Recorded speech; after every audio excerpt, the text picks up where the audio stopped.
Welcome to another Coffee with Samso, where we speak with ASX companies and talk to the guys who run these companies about what the story is about. Today, I've got Ian Warland here from a new IPO, Cooper Metals Limited. Code is CPM. Ian is in Adelaide due to the fact that we can't sort of do this in person. Here we are on Zoom. Ian, welcome to Coffee with Samso. You're a second time, different company. Mate, tell us about the story. It looks really interesting. I've had a look at the projects. Tell us about it. Okay, sure. Yeah, well, look, it's great to be back on your show too, Samso. I'm really enjoying it, and hopefully next time it can be in person, like you say. So look, our new project. So Cooper Metals just listed on the 19th of November. So it's a brand new company, and really it's a culmination of about 12 months work where we were able to acquire some projects. We were exploring in the copper gold space, and we've got three main projects. We've got one, our flagship project in Queensland, which is the Mount Isa East project, and we've got two projects in WA. The Gooroo Copper Gold Project, not far from the Deflector mine in the Murchison area. And also we've got the Yarmana Project. It's a gold project near the world-class Gold Roads deposit, the Gooroo Air deposit.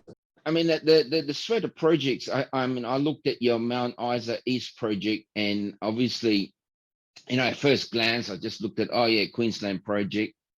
But when I sort of had a close look on your presentation where it is, you know, I started thinking, well, this is right in the heart of Mount Isa, and we all know Mount Isa is, you know, like a big, huge cooking pot of, you know, lead, zinc, world-class stuff. I see some copper gold, but I've always thought of Mount Isa as sort of a lead, zinc, silver kind of story. I never really looked at copper gold until I sort of did more research into you guys. Can you give us a story as how this came about? Because, you know, we're undergoing a renaissance of mineral resource exploration. So projects are hard to get, right? So how did you guys come about this in prime location? Yeah, well, you know, we wanted to look in the copper gold space. And the reason for that is because, you know, the demand for copper is just rising and rising. The prices are at all-time highs, and we don't see that changing anytime soon with, you know, the whole push towards green energy and electric vehicles. You know, copper is really the most important critical mineral for that push into the green energy space. So first of all, we wanted projects in that copper gold space. And when I think of copper gold spaces in Australia, you know, we think of Proterozoic terrains, and the Mount Isa Inlier is a world-class copper gold space. I mean, you've got all these iron oxide copper gold deposits like Ernest Henry and Eloise, and there's many, many more. And I know a lot of people do think of Mount Isa as the sort of lead zinc capital of Australia with the Mount Isa deposit, but there's a huge copper deposit also located next to that lead zinc deposit at Mount Isa City itself. So it's a well-known copper gold terrain, and we were very lucky. We had to trawl through a lot of projects, kiss a lot of frogs to basically find this one. And we managed to get 1,300 square kilometres, so a very large project area in the Mount Isa region, and it's got numerous old workings on it. So this area has actually been mined for copper gold, near surface copper gold, for over 100 years, and it's been supplying the old mines back in the day. And many of these occurrences have never been systematically tested or drilled. So that's why we were drawn to this area, that it's a known mineralized terrain. It's not far from infrastructure. So if you find something that's not standalone, you can probably still get it toll treated and make a lot of money out of that. So we're really excited about following up all these occurrences that we have on our tenure. And, you know, that's what we've already started doing. And we made an announcement today about that. Yes, I noticed that. I mean, those numbers are big numbers, and knowing that area, I'm not surprised what you guys got. I know when I looked through that announcement and the photos that you've got, they're compelling stuff, right? You're walking down this trench and I can see, dots of green everywhere.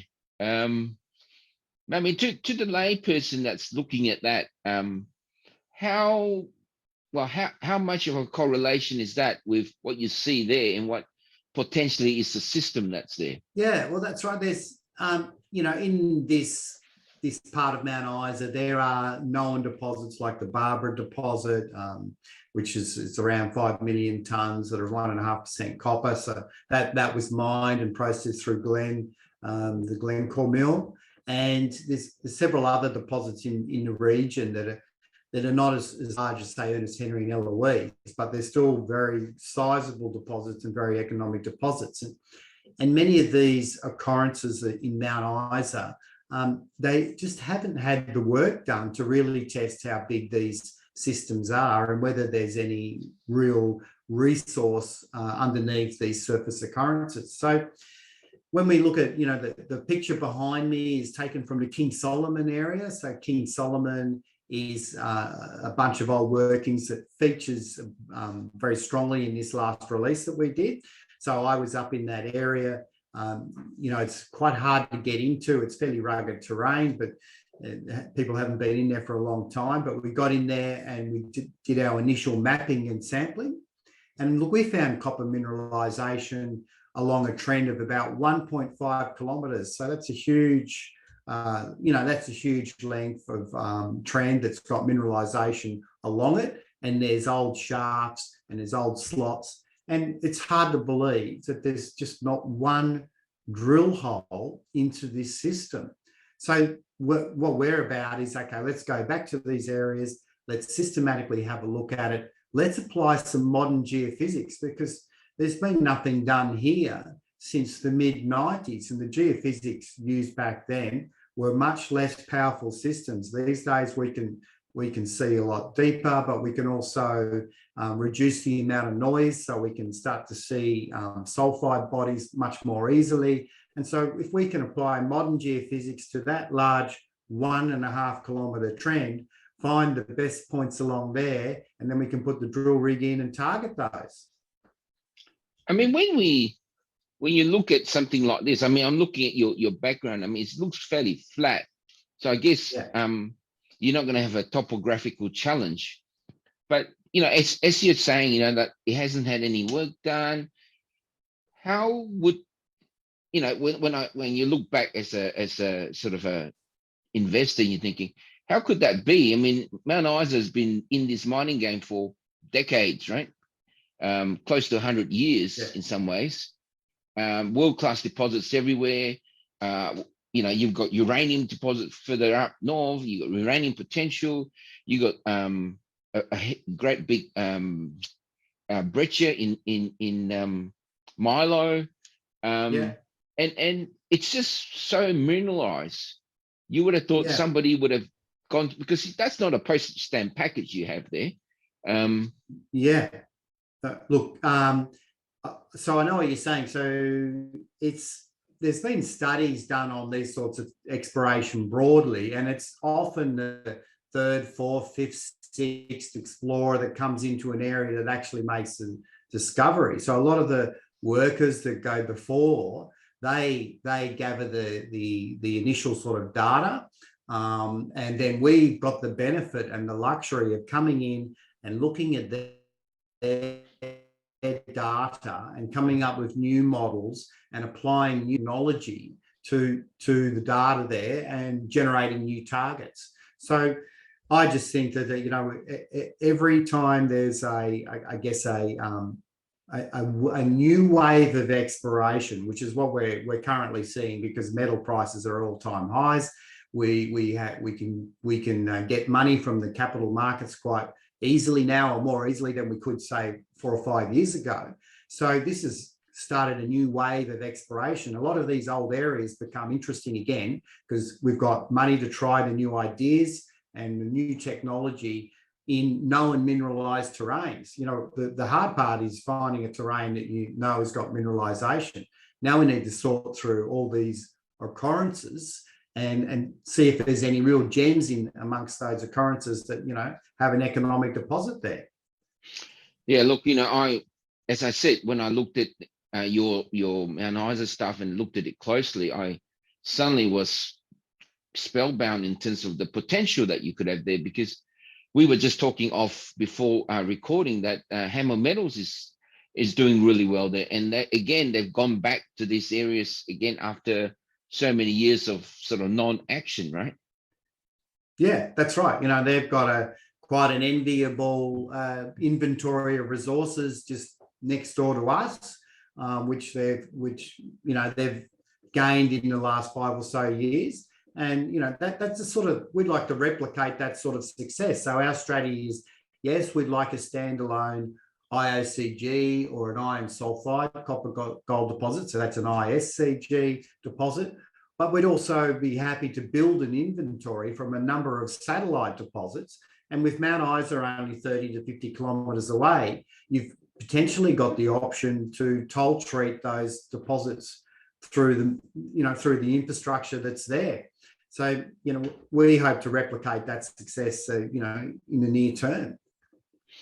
I mean, with the results, the announcement that you guys put out today, is that something that you guys thought, oh yeah, we're expecting that, or was there any surprises for you from those results? Well, there were some surprises. So, when you're out there, I'm a geologist of 30 years experience, and look, copper is, if it's at surface, it's generally easy to spot. So some of those higher grades that we announced today, like 35% copper in rock chips at the Python prospect, which is just along strike from King Solomon, and I believe part of the same trend. You can see that in the rocks. We've got portable XRF machines in the field with us, so you can get quite a good feel while you're out there exploring and prospecting around to what sort of copper grades are around. Where we do get a bit of a surprise, or I got a surprise particularly, was some of the gold grades that came back. So, 7.96 grams per tonne from the Patricia Mount Albert trend. That was taken from an iron oxide breccia that I came across when I was going to another copper occurrence. And, there were no rock chips in the database that I found to date, like in the government database for that particular outcrop. And, you can't tell, when you look at it on the ground, you can see it's a beautiful breccia. There's lots of iron oxides. Okay, there could be something here, but getting around 8 grams per tonne gold was really exciting and above my expectations. Similarly, in other prospects, I found, 5 grams per tonne gold associated with another breccia down at Mount Zuzi. And Mount Zuzi is really, we were drawn to that area for the copper, but there's gold potential as well. I know, when I'm just sort of making a assumption that when you were putting all this together and you obviously looked at the data and everything else, was there any sort of model projects that are nearby that you thought, you know what, this could look like this, or this one could be that? Was there anything like that in your thinking when you, at that point in time? Look, definitely. I mean, when you look at an area and you look at what people have found already, so like the Barbara deposit up the road, or Weed McGregor, or what Hammer Metals are finding, you're in the same geological packages. You've got favourable host rocks for this sort of mineralisation. You're looking for favourable structural positions where mineralisation might be concentrated. And we could see all those ingredients in this tenement package that we've picked up. And it just requires quite a lot of systematic work to go test your theories. So we've got, our strategy is really to, yes, let's look at the old occurrences, let's look at the old anomalies that we already know about.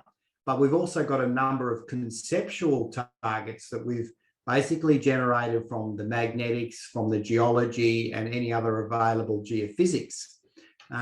This area has not had much airborne EM. So, airborne EM is well known for picking up sulfide bodies.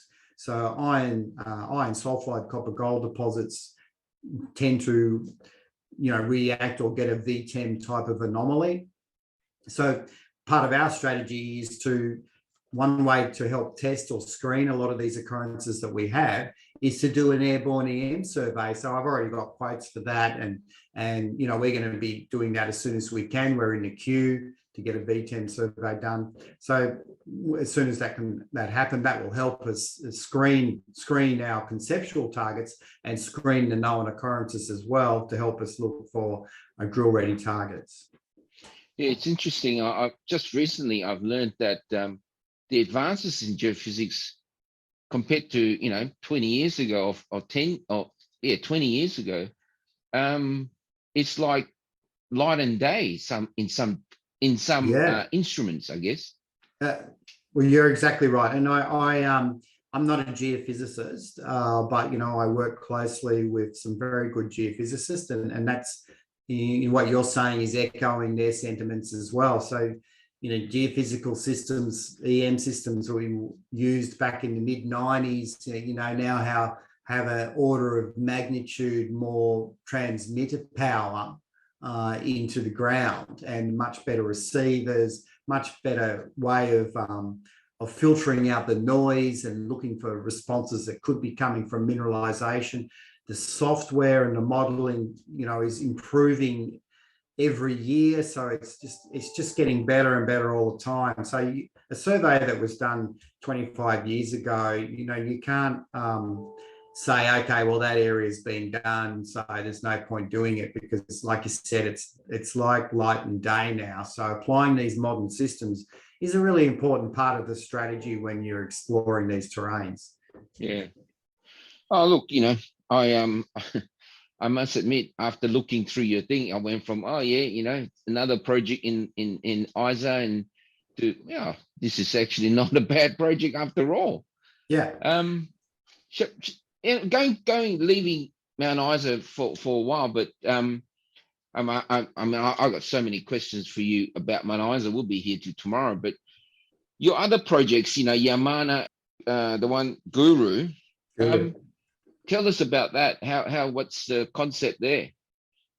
Yeah, so again, following along our strategy of working in known mineralized terrains that we believe have not been fully explored and have potential for significant deposits. So that's what we were after. And we found an area in the Gulliver Greenstone Belt in the Murchison area of WA, about 450 kilometres to the north of Perth. And it's near the Silver Lakes Deflector Mine. So the Deflector Mine is a copper gold deposit with it's got about 1.3 million ounces of gold in it, owned by Silver Lakes. So we're in the same greenstone belt there. So we were attracted to this area because in 2020, the government had reinterpreted the Gulliver Greenstone Belt, and they had put out a new geology map, and they had interpreted that the greenstone actually is a bit further south undercover.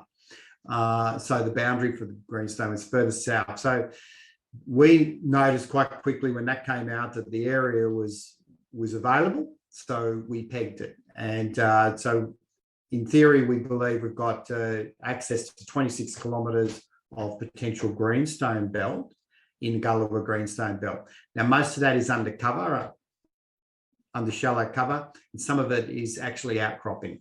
So we'll have an announcement soon about the work that's already commencing on our Gooroo Project. But the strategy there is to basically test a known, well-mineralised terrain in an underexplored part of the Gulliver Greenstone Belt, looking for gold or copper gold deposits. Yeah, you're slowly seeing more and more of these stories about sort of a new identified greenstone, the new concept, what they thought was a certain age group was not a certain age group. And I'm involved in a project a bit like that as well. So I thought, everyone loves to have a new story, but I'm hearing more and more of this. I think, again, maybe it's things have changed, technology is better, concepts broader. Yeah. It's a bit like your other project, Yarmana, where Gold Road went there. And not long ago, people said, "Oh no, that's a different age group. You're not going to find gold there," But things have changed. Oh, definitely. And Yarmana is a good case in point. It's the easternmost greenstone belt in WA, and Gruyere was only discovered, say, 10 years ago. In the last decade, basically. What's that? Over 100 years later from when Kalgoorlie was all discovered. So it's a relatively new area that now has become it's a known mineralized terrain, the Yarmana belt. But again, there's parts of that greenstone belt that haven't been well explored. So we were lucky enough to gain access to a tenement along strike from the Gruyere gold deposit along the Dorothy Hills shear zone. The Dorothy Hills shear zone is the one that hosts the Gruyere gold deposit. So we have around just under 10 kilometres exposure to that Dorothy Hills shear zone, and it's had hardly any drilling on it at all. So it's under shallow cover.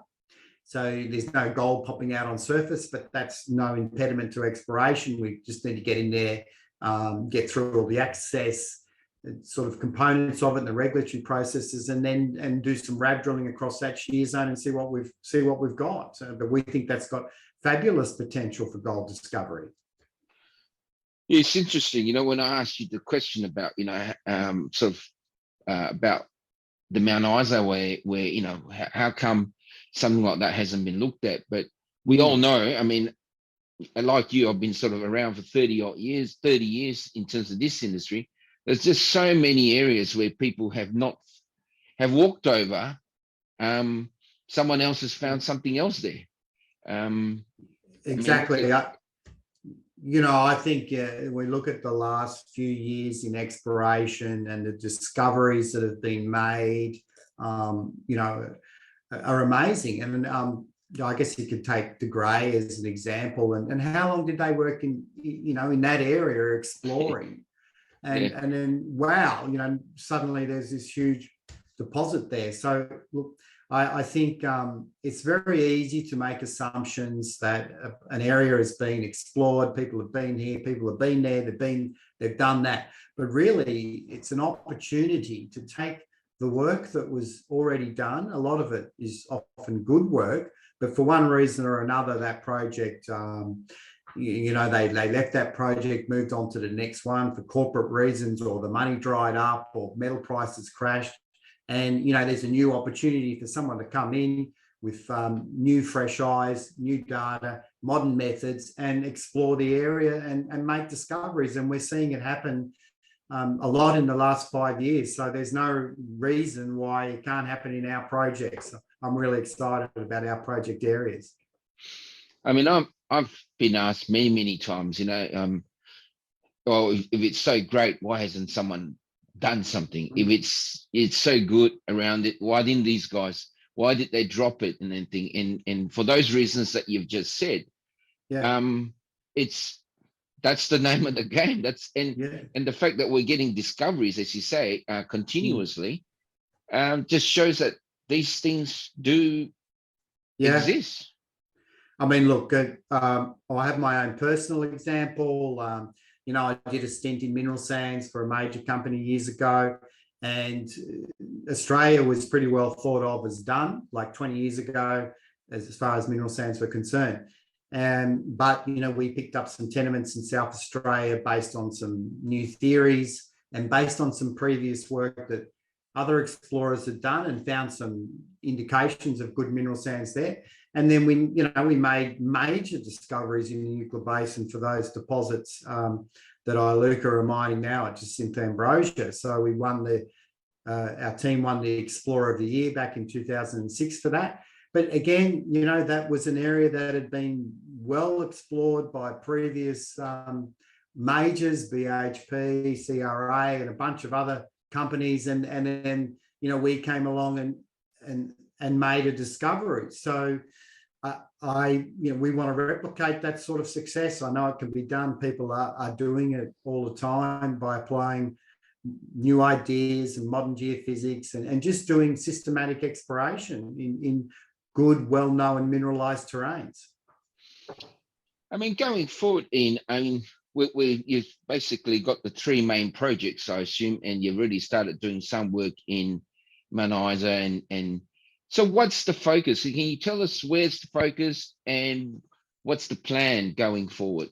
Yeah, okay. So over the next, in the short, medium term. So Mount Isa is our flagship project, and we have started work on the ground there. Now, there's also, we're lucky that we've got projects in the northern part of the country and the southern part of the country, so we can have year-round news flow. You know, Mount Isa area, you know, is moving into, I guess, the best season for exploration there is really from April through to, say, November now, and then we go into the wet season. So work programs can get a little bit tricky this time of year in the Mount Isa area, but we're pushing ahead as much as we can. But in WA, you know, we at the Gooroo Project will, like I said, have an announcement soon about what our immediate plans are there and the exploration focus.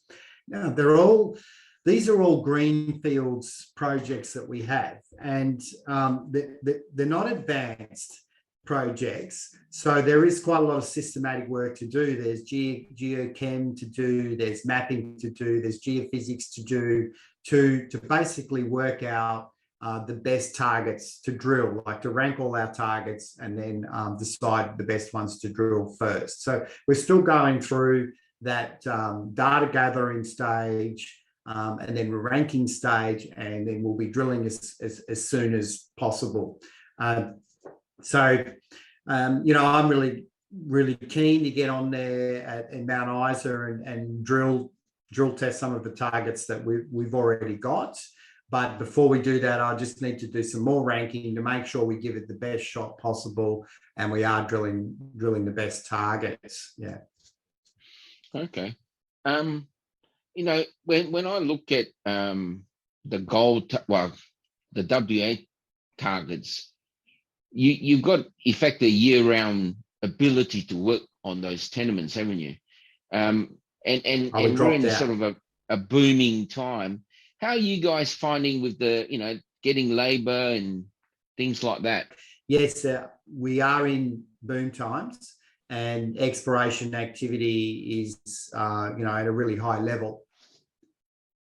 So I've been in the industry for, like I said, a long time. I have a strong network of contractors that I use in the drilling industry, in the geophysics and other geologists, etc. So I'm using those networks and those contacts to move our work programs forward. So while it is a challenge, you've basically just got to get in the queue, do your planning, and be well prepared. So I don't see any real issues going forward with, you know, executing our work programs. On that topic, I mean, a lot of investors are sort of weary, and they're saying, "Oh, look, this runs a bit long in truth," and things, and people are worried because, let's face it, our industry, we used to live 6 months bull run, right? 9 months you're doing fantastic, and 12 months it's a long-term bull run. This has been going on for a fair bit. And what's your thoughts? You know, I've spoken to many people, and most people are saying that this seems like there's got a lot more legs. What's your thoughts? I mean, we've been around for a while, and we've seen good and bad times. And what's your thoughts on it? Well, okay, I guess I'm not an analyst for the markets or the world economy, those sorts of things going forward, but I'm very optimistic. So I recognise that, yes, okay, this run that we're having has probably been in place since about 2019, and so to me it's not that long, but I think it really is tied to global metal prices. And for us, you know, the copper and gold space is very exciting because, like I was saying before, the whole copper price is really tied to this push towards green energy future. I mean, the amount of copper that's needed the solar panels, for the wind turbines, for the electricity infrastructure, for the electric vehicles. We've all seen those graphs with the projections of electric vehicles just skyrocketing, going exponential over the next 10 years. So I can't see the demand for copper and other critical minerals dropping in the short, medium term. And so I think there's going to be a lot of tailwind with those metal prices, which feeds through to exploration, because we really need to find more copper and we need to find more critical minerals. So that's one side of thing. The other side of thing is, I can only control the controllables. So obviously we can't control what's happening to metal prices or in the market, etc. So, for us, the business is about, we've got access to funds now. We've just raised $5 million. That should see us through for 2 years of executing our programs. Now, we may, if we have a lot of success in the next 12 resource drill out or something like that, then we'll probably have is where we want what I can control, which is the moving our programs as forward as fast as we can, and we're well funded to do that. Look, and what's your last words to investors out there? I mean, you guys just started, you raised your 5 million, you're all good to go. What would your words be to guys who are either sitting on a fence, who are already shareholders, or who are looking for something to get into?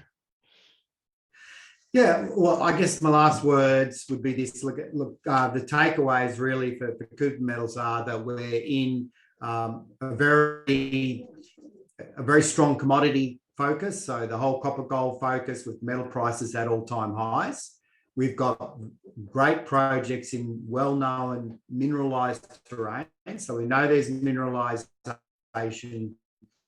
there. They're well serviced by infrastructure. So if we have a discovery, we can potentially take advantage of the infrastructure around and monetize that discovery. Now, at our end of the market, we've got a very modest market capitalization. So we on purpose, projects at a very reasonable price, market capitalization, which makes us extremely highly leveraged to any exploration success that we have.